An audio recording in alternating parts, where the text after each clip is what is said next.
Ain't no point in me talking to you about something if you're not going to use it. Do you understand? So let me know if we all agree.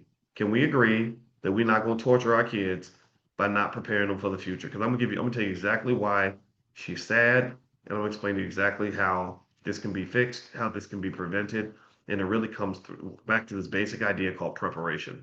So here we go. Let's lay it out here again. Bro, how come nobody never told me that being an adult is hard?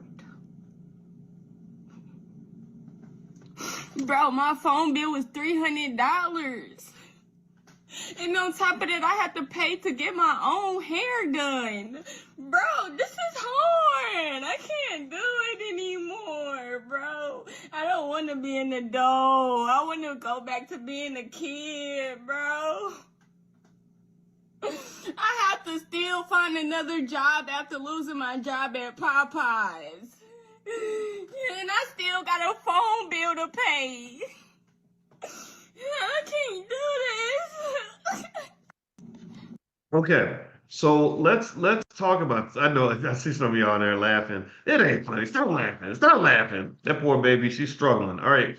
So let's break this down. Like a lot of times, I think as Black people, the temptation, at least according to the culture, is to just be spectators in other people's misery. Right? We love to see people act out and be crazy, and we'll sit and hold our cell phones and watch. We'll watch some dude beating up on a Black woman, and a bunch of men will be standing around filming it. Or we get on the internet and we'll see somebody make a video about how horrible their life is, and we'll just enjoy the video. Or we'll hear about a celebrity dying from a drug overdose, and we say, "Oh, that's really sad," and we'll send prayers up. But nobody says maybe we need to reconsider our relationship with drugs. Maybe we need to learn from this as opposed to just watching it happen, right?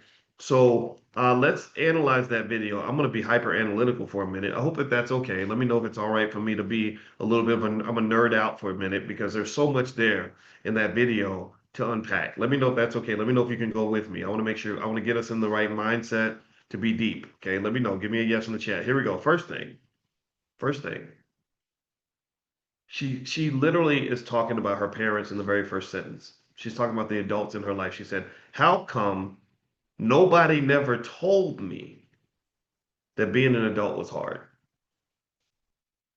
How come y'all didn't tell me?" She's saying, "Look, um, I'm 18." She looked like she's about 18 years old. And how many of you knew that there's 8,760 hours in a year? Did anybody know that? There's 8,760 hours in a year. 8,760 hours times 18 is 157,680 hours.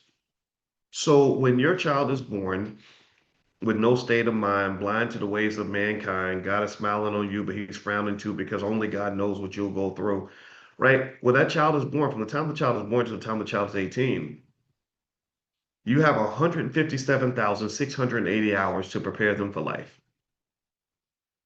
So when she says, "How come nobody never told me?"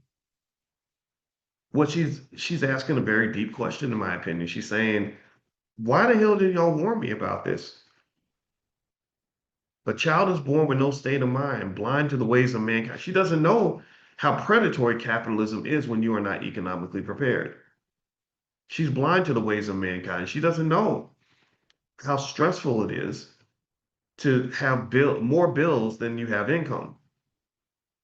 She doesn't know uh, what only God knows what you'll go through.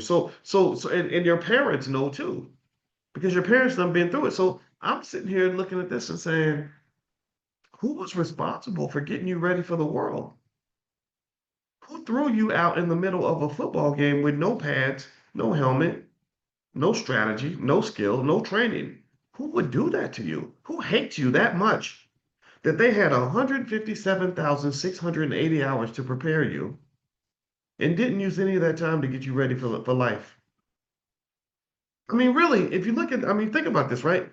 There's 157,680 hours between age 0 and age 18